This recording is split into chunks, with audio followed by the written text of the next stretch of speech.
مالك تأخرنا؟ عتختار زي السوق ولا ماشي؟ وخميس اللي صح؟ أيوة خميس. صلي على رسول الله. خلني اطلع اسوق انا ودي لش فاتوره لا تخافي اطلع السوق انا انت قعدي داخل البيت انت تجلسي في البيت انا اطلع اسوق انا الاب انا رب الاسره ما لك انت جننتيني بروحي. الله يا سلام عليك تخرج ما انا مشتي شنو الحاجات اللي بتشيل انت اشتي اشيل اللي انا مشتي انا بتشيل لي كل حاجه او تشتري ولا اشياء الزلطه اديها لك تصير الفنادق تصير المطاعم تصير تخزن تصير تجنان تشقر واحنا مفلتني انا وجهها لك. صح شوفي يا مره بعض الناس صح لا يعملوا هذا لكن انا ما اعملش هذا وانت عارفه فيني. كذوب باين. ايش كذوب باين؟ كذا انت الناس تعلم تسوقي لي. ايوه اخرج وانا قفش متفطل يجي عندك خبر. سوقش مهرتك انت تخرج معي تخرج معي. مانيش خارج معاك. لا عاد اخرج الا انا.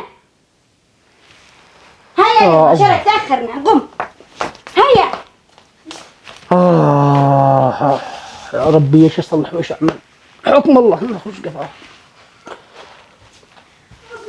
الله بعونك يا رب العالمين.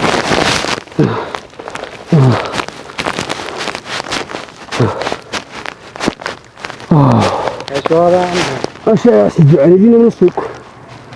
انت المحمد ها؟ انا المحمد ابراهيم لا تسمعوك المره خلاص تسمعوك لا الله ها؟ ان شاء الله خلاص وبيننا عمل خلاص. هيا يلا الساعه شريت. اصاخي ايش معنا الحواله نستلمها؟ حقوق ايوه قد تسحبوها للبيت. يسحبها للبيت؟ ايوه ما معي الا والرقم بس. كلام يا ابي كلام جديد دولة النسوان. خير عباد حب سيدي وعيني كيف انت يا ولدي؟ يا حيا والله تمام الحمد لله. انت كيف انت ايش اخبارك؟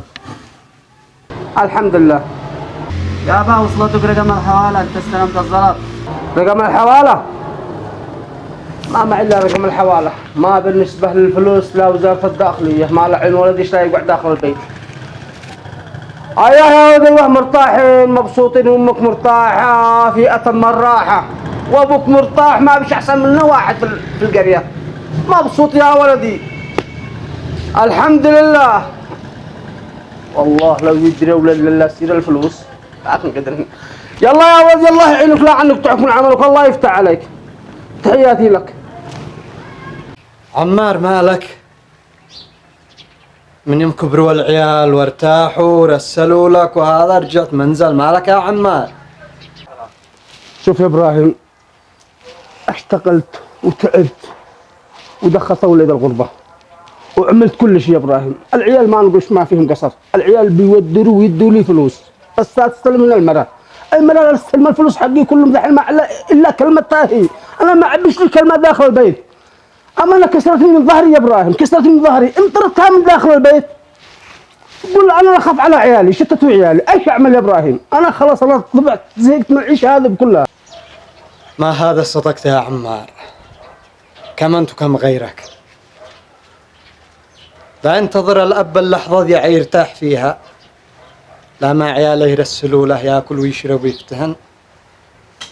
تظهر الام وتجرد الاب من كل شيء تسلبه كل حاجه ولا تخلي له اي صلاحيه. وشفت بعيني حالات كثيره يا عمار مش ما بلان. والله يا عمار ان الناس كلهم على هذا الحال. خلاص النسوان سيطرين الرجال ما عاد لا يلحق يشل قفاها بس وهي دي تحكم ودي تسيطر ودي تثامن ودي تبتاع ودي تشتري ودي والرجال ولا لا اي اهميه. شوف السبب يا ابراهيم السبب والله اني بدايتها انا خليت الطاوله داخل البيت لا حيدخل في مرتي لا ما المرة شلت كل ما معايا. وديت لها الجوال وانا جست بغر جوال وديت لها كل شيء وخليتها ارتفعت داخل البيت وخلت كلمتها رافعه عليهم كلهم. لا احترمت اخوتي ولا احترمت امي ولا احترمت احد داخل البيت. الان نويت اربيها ما عاد قدرت يا ابراهيم انا مليت خلاص زهقت من العيشه هذه بكلها. ايش اعمل؟ حسبنا الله ونعم الوكيل. لا عاد تحرق قلبي يا ابراهيم الله يرضى عليك خلنا نمشي لي. والله ان قد انا زاهد من الهدرات هذه كامله. ايش اعمل يا ابراهيم؟ لا الا اخرج استهنك عند الناس مقبول لكن داخل بيتي مش مقبول عندنا في داخل البيت. خير يا عمار. يلا تحياتي لك.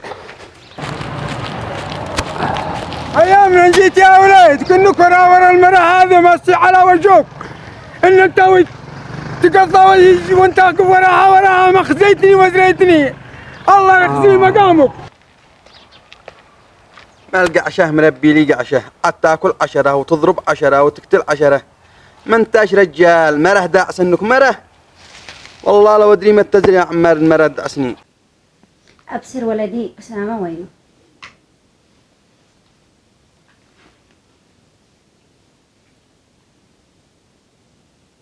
الو السلام عليكم. كيف انت يا ولدي؟ كيف حالك؟ من ذي قال لك سيري تخطبي لي منو؟ انا قد كلمت ابي يصير يخطب لي البنيه ذي اشتي، وانت سرتي تخطبي لي بنيه ما اشتيهاش. قول بالنسبة لخطيبتك الأولى أنا ما ارتحت لهاش، لكن قبالي لك مرة حميش صدق، لا قالوا حميش. ايش علينا من الجمال يا ولدي؟ ايش معك من الجمال؟ الجمال ما شو كل شيء. انا شدي لك مرادي توبه لك داخل البيت، كنت تفعل لك الملوجة ساعة تيئها، وتفعل لك البرمة العصير، وتفعل لك الزوم، وتفعل لك الاكل الحالي، وتصير تترعوى وتجي وتفعل كل شيء. ايش معك من مرا جميل وما بش منها فايدة داخل البيت؟ كيف يما انت قصدش واحده تجلس عند البقر وتجلس بعد الغنم تجلس؟ يما انا اشي واحده متعلمه يما الله يرضى عليش، وبعدين هذيك البنيه انا اعرفها وقد كلمت ابي يصير يخطبها لي، يصير يدورها من بيت عمي، وانت سايره تدي لي واحده حق مالوش كبار. ايش ما عليك يا ولدي، سهل بعدها والله انقد قلبي ارتاح لها، باقي انت تزيد ترتاح لها وانت عاد تشوف كيف. يما هذيك البنيه انا مشتيهاش يما. خلاص تمام متواصل. انا قد قلت لك كلمه تكوني تستشيري ابي في كل شيء يما، في كل شيء يما، لا تفعلي منش ومن نفسك في كل شيء. ابي ايش عمل داخل البيت هو اب يما، اي حاجه تحصل ضروري تستشيريه، ضروري تكلمي. الحوالات كيف لا رس الحوالات وانت تستلميها وما تمكني شيء؟ صلى على النبي يا ولدي يا أسامة، مالك ذا الحين قد عباك أبوك عليها.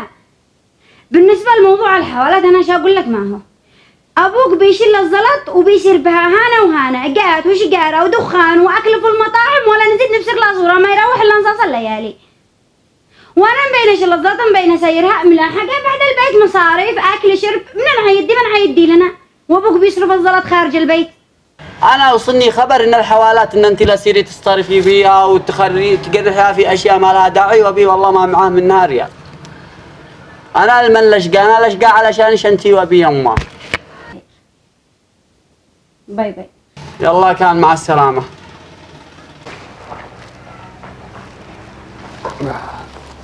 خير يا عمار. ماش من خير يا ابراهيم، مش من خير يا ابراهيم.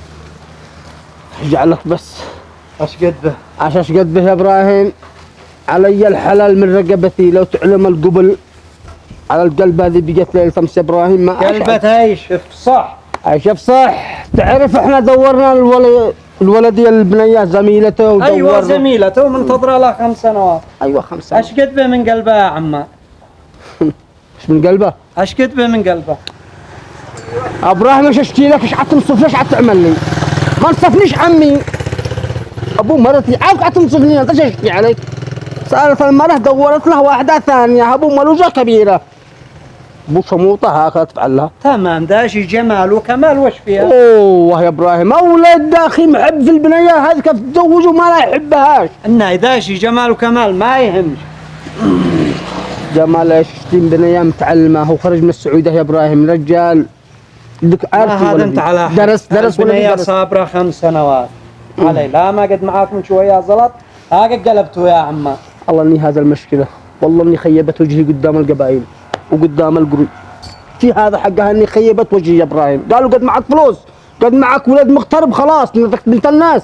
الان اجت الولد الثاني ماذا يرضى يا ابراهيم؟ سبب المرأة صارت دورت له على كيفها. لا المرأة هذا تسلطت عليك واستحكمت عليك في كل شيء. سلطت في كل شيء يا ابراهيم.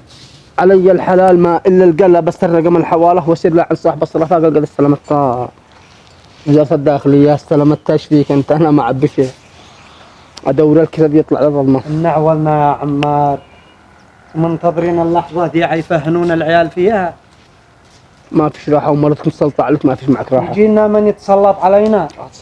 سلطت لا عد لك كلمة ولا عد هيبة ولا عد. تعال اسمع، اقعد هنا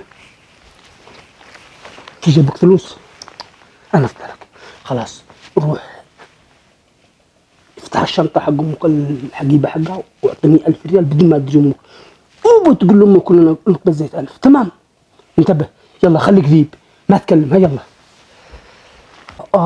كنت سيد القو ولا ما ترجع على 1000 ريال او التي ولا روح ادي 1000 ريال والله انها تخسر فينا يا رب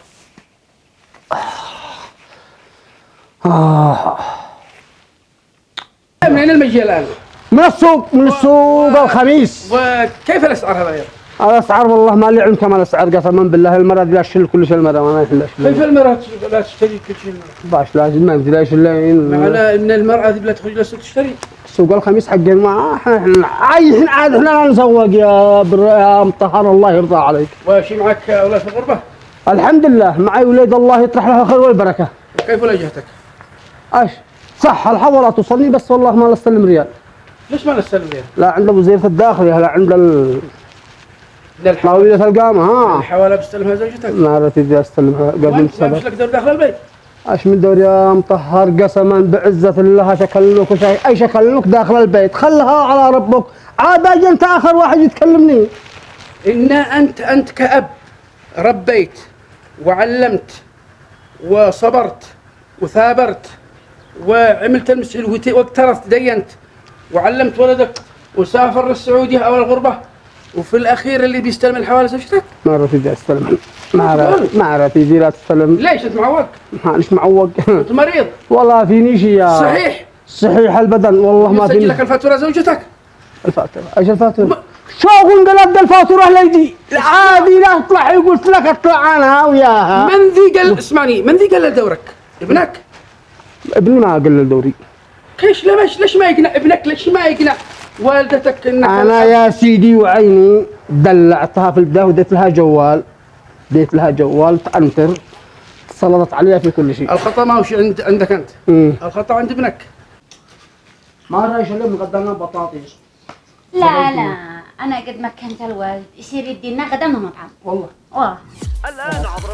الآن عبر مسابقة بطاطس وتسالي مطعم نغير وبعدين ندير اليوم انا ما بعرف العديد من الجوائز القيمة. اليوم انا خطيت ادور كل ما عليك فقط هو جمع وقص جزئين عبر قص الجزء العلوي لباكيت زينة والمدون عليه اختصار صفحة زينة على الفيسبوك زينة 2020 واستبدلها من أي مركز بيع بطاطس وتسالي زينة واحصل على كوبون للدخول في المسابقة. مع زينة أنت الرابح لا تقلق فالكثير رابح لأن المسابقة على مرحلتين والجوائز عديدة.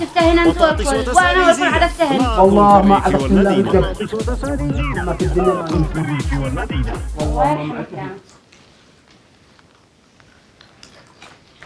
خلاص قديش بطاطس اليوم ما هو المطعم علي الحلال ما قطع جزء السكر عايزين نفعل هذا الثاني والفل قوم اقليه.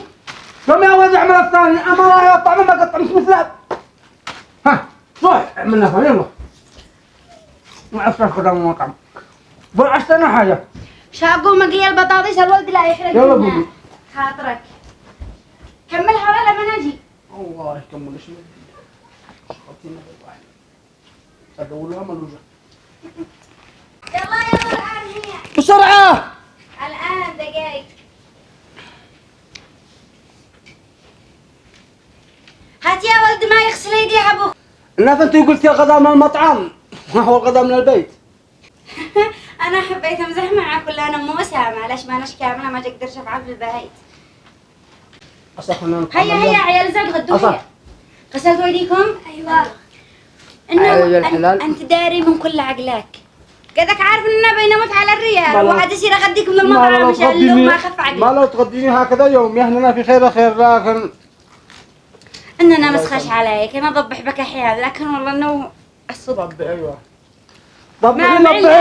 ضبحي ايش اخزلك ضبحي مش تشقات شلون اسيس ولا تشقاتش اتغدي يا ولد اتغدى بدي خبزات دلا خبزه يا ولدي. يا حيا بابي وعيني يا حيا حيا في بلدي حيا. كيف انت يا با والله انك وحشتني قوي. الله يعطيك العافيه يا ولدي. كيف اخوتي؟ تمام بخير كلهم الحمد لله. كيف انت مرتاح؟ والله الحمد لله. الله يعطيك العافيه يا ولدي. الله يستحمل. اطلع نسير البيت. يلا يا ولدي. يلا. بص اسمع يما لو رجعتي وسط وبيجي قدام. كدربك عشان خليه وسط احسن. لا خلها يا ولدي براحتك لا تزعلها. خلها هذا حقنا يابا ما يصبرش يابا. لا هي بنقدمها هي ما نزعلها يا ولدي. عادي. والله بسم الله تحركنا.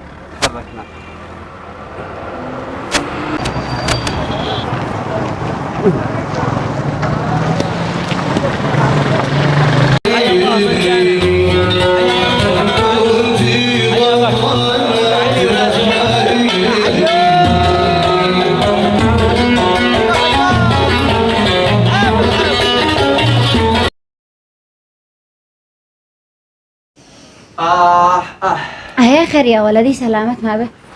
المرأة هذه اديتيها لي ومالها المرأة ما عجبتنيش. ليش ما عجبتك؟ لا كمال ولا جمال ولا صوت ولا صورة. انت داري ما معك الله. ما معي الله. أيوة. هيا خليها لش. سمع لو دمي.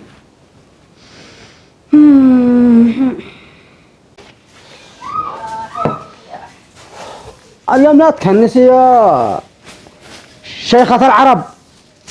باش تشتيني افعل لك؟ مرات مراتك فلقتني يا الله فور الطريق وانا استاهل. مش في شيء مرة ولد يصلي على رسول الله لما تذبح اليوم. ايش ازيد اسوي انا ذا الحين؟ قد شلت الولاد وشلت كل شيء. والله ما عاد يضرب لي ولدي حتى اتصال. كنا بنقول ساعتين الملوج والعصيد ساعتين لا عاد هذا ولا هذا. ايش افعل؟ قد شلت الجمل بما حملت حسبي الله ونعم الوكيل. اديت لي مصيبه لا فوق ظهري انا. اخ يا مرة وفلتني وحدي ما عاد الكلام. انت خلاص ايقنتي امنتي بالله. بالله لا اله الا الله. خلاص مهما فشرتي مهما عملتي مهما صيحتي فوق زوجك مهما عملتي انا سكت صبرت علشان الناس ما يشفوا فينا علشان الناس ما تضحكش علينا يا مرة. انا قيمتش واعطيتش الجوال وخليتش تخرجي وتعملي تصلحي وانا جلست لي انا منذوق ما قومت من مقامي خليتني نازل واصل.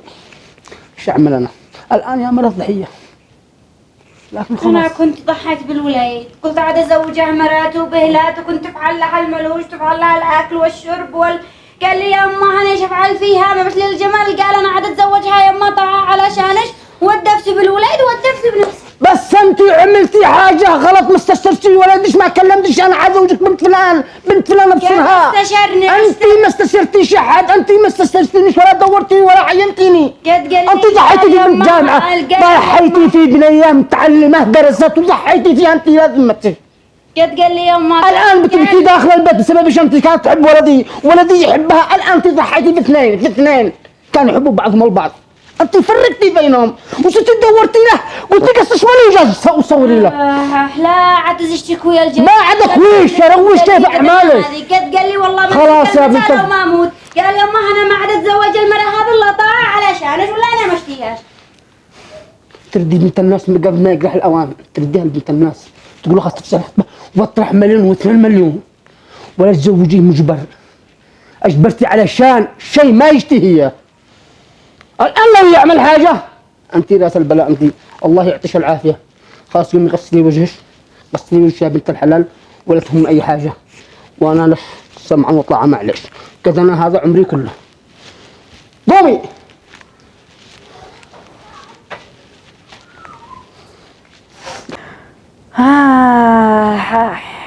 يا قهر قلبي منك يا أسامة. زوجتك وبالأخير شليت مرتك واستأجرت لك بيت لحالك. يا قهر قلبي قهره. فالحين ما عاد معي إلا زوجي أو بهله وبهل الجهال الباقين دي عادوا معي. ما سند ظهري قطار شلتها النسور. يا غلب قلبي غلبه.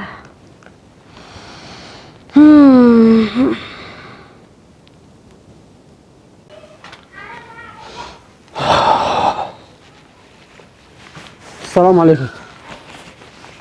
وعليكم السلام. اش بيش مطنها بطننا كلها يا الله استرنا بس رب العالمين. مالش؟ ايش اسوي طيب؟ انا كنت معتبره سندي هو ولدي ورزاح ظهري. بالاخير زوجتها لا مرة لا كمال ولا جمال. وقعت المصيبة هديتها المصيبة لا فوق راسي انا. ايش افعل انا؟ ذا الحين ما عاد معي احد الا الله وانت. انا في وجهك انا وجهها، لا تفلتنا. يا مرة اتركي بحاله، اتركي ولدي بحاله خلاص. ليش لا تجدل عنده؟ صح ولدش. انت زني على زوجك، لا تزني على ولدش خلاص ما بلا هذا الله. اتركي بحاله يا بنت عمي، انا لي منعش. خليه يشجع على مرته خلاص. صلى على النبي ما انا ناوي. والله ما اطرحش ولا ها شوفيها ما عاد فلتش طول ما انا عايش. حتى اذا مت وبقي فيني شيء وصيتش موجوده، لا تخافي انت تقافيني ما تدخلي بي شيء. ما انا ناوي اتقاف. ادعي لي ابنك. يخليك لنا وما يوريني فيك اي سوء. ولدي يهديه ربي كم ما اجلس. يا ولدي لك ولدك. نعم. يلا خلاص. عيد له جهال ويجرب. يلا قومي دوي لش حاجه. يلا هو وش اسمه وكي لش حاجه. يلا ما انا قلنا تغديت عند واحد. ابنك الله قال وقضى ربك الا تعبد وبالوالدين ما قالش بالوالده. والدي قال يسهل عليك. يا شباب رساله الى الاولاد الذين موجودين في القربة اتقوا الله في الاب. نحن صرنا في زمن قللنا من دور الاب. الان الحوائل عند الام، واذا ارسلنا 100 ريال سعودي الا 200 بشرط لا تعلم الام، وان علمت الام قامت القيامه داخل البيت. الاب هذا صار ما عاد الا خلاص. اذا انت قللت من دور ابيك فالناس كلهم دي في المجتمع دي في الحاره كلهم بيقللوا من دور ابوك. ان ابوك في الاخير يجي يحمل المصاريف والام تحاسبه بكم هذا بكم طلع بكم نزل. الاب مسكين الله المستعان عليكم. رساله دور الاب هو الاب هو الاصل. الاب هو من تعب، الاب هو من عانى، الاب هو من دعا، الاب هو من صبر. لا تقللوا شيء اخر شيء ان الاب يصير محمل فوق ظهره وما عليه الا كالغلام المطاع لسيدته. نحن لا نريد هذه العاده في مجتمعاتنا يا شباب. الله في الاب. فاذا قللنا من دور الاب خلاص ضروري بين للوالد انك ما ترسل رساله الا للاب، وان الاب هو سيد البيت. اما اذا قللت من دوره ما هوش داري بكم السعر فعدوا على نهايه دور الاب والسلام.